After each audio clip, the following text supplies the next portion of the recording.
အားလုံးပဲမင်္ဂလာပါကျမ်းမာတူတာ YouTube Channel ကနေကြိုဆိုပါရစေ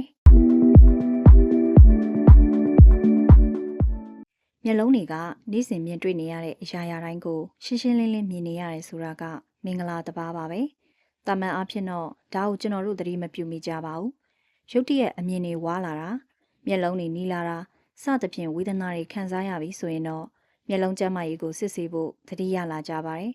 ဒါကြောင့်မို့အခုပြောပြမယ့်အမြင်အာရုံပြဿနာတွေခံစားနေရပြီဆိုရင်တော့ဆရာဝန်နဲ့အမြန်ဆုံးပြသဖို့အကြံပေးပါရစေ။ဂရုစိုက်ရမယ့်အမြင်အာရုံပြဿနာများ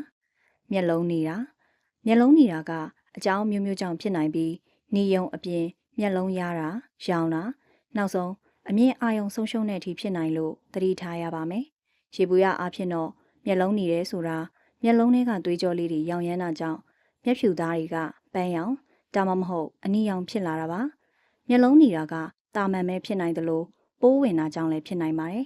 ရက်အတော်ကြာအောင်နေပြီဆိုရင်တော့ဆရာဝန်နဲ့ပြသသင့်ပါတယ်မျက်လုံးနေစေတဲ့အကြောင်းရင်းတွေထဲမှာမျက်ခွန်ရောင်တာမျက်ဖြူသားရောင်တာမျက်လုံးတွေကိုဓာတ်မတည့်တာတစ်ခုခုဝင်သွားတာမျက်လုံးအတွင်းပိုင်းကသွေးကြောရှိတဲ့နေရာလေးရောင်ရမ်းတာစတာတွေကအဖြစ်အများဆုံးပါပဲကြက်မြက်တင်တာပုံမှန်အားဖြင့်လူတစ်ယောက်ကအမှောင်နဲ့ရောက်သွားပြီးခဏလောက်နေရင်မျက်လုံးကသူ့အလိုလိုကျင့်သားရသွားပြီးအမောင်ထဲမှာတဖြည်းဖြည်းနဲ့ပြန်မြင်ရပါတယ်။ကြက်မြက်တဲ့သူတွေကတော့အမောင်ထဲမှာဘာဆိုဘာမှမမြင်နိုင်ပါဘူး။အထူးသဖြင့်အတွင်းတိမ်ရှိတဲ့သူဗီတာမင် A ချွတ်တဲ့ကလေးတွေမှာဒီပြဿနာအဖြစ်များပါတယ်။ခေါင်းကိုက်တယ်လို့ပြောရင်ဖြစ်နိုင်တဲ့အကြောင်းရင်းတွေအများကြီးရှိပါတယ်။တာမန်စိတ်ပင်ပန်းလူပင်ပန်းလို့ကိုက်နိုင်တယ်လို့အမြင်အာရုံပြဿနာတွေမှာလည်းခေါင်းကိုက်နိုင်နေဆိုတာမေ့မထားသင့်ပါဘူး။ရေတိမ်မှာမျက်လုံးတွင်းအရည်ဆင်းတဲ့အပေါက်ပိတ်သွားရင်တင်းပြီးခေါင်းကိုက်နိုင်တယ်လို့မျက်မှန်ပါဝါဆလင်ဒါပါဝါမကိုက်တာမျက်လုံးကိုအလင်းရောင်စူးစူးထိုးမိလို့ခေါင်းကိုက်တာလည်းဖြစ်နိုင်ပါတယ်။ရေတိမ်ကြောင့်ဆိုရင်တော့အရေးပေါ်စီးကူတာမှုခံယူဖို့လိုပါမယ်။ဒါမှသာအမြင်အာရုံဆုံးရှုံးတာကိုကာကွယ်နိုင်မှာပဲဖြစ်ပါတယ်။အလင်းရောင်မခံနိုင်တာအလင်းရောင်ရှိတဲ့နေရာမှာနေရင်စိတ်ရှုပ်လာတာတက်တောင့်တက်တာမဖြစ်တာမျိုးပါ။ Photophobia အလင်းရောင်ကြောက်တဲ့သူလို့ခေါ်ကြပါတယ်။အခြေအနေသိပ်မဆိုးတဲ့သူဆိုလင်းတဲ့နေရာမှာနေရင်သူ့မျက်လုံးထဲကိုအလင်းရောင်မဝင်အောင်မျက်မှောင်ကျုံထားတတ်ပါတယ်။အခြေအနေဆိုးတဲ့သူဆိုရင်တော့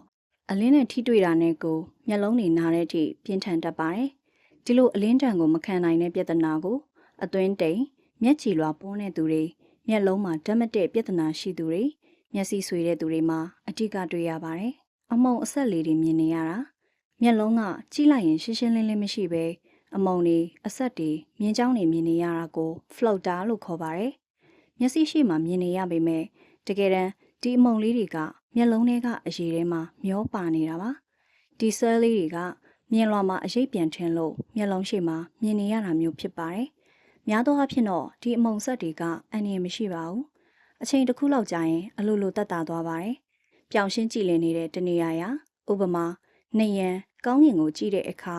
အမုံအဆက်လေးတွေကိုပို့ပြီးသတိထားမိတတ်ပါတယ်။တခါတလေမှာဒါကတာမန်မဟုတ်ပဲယောဂါကြောင့်မြင်နေရတာမျိုးတွေရှိတတ်ပါတယ်။အထူးသဖြင့်စီးကြိုကြောင့်မျက်လုံးထိခိုက်တာ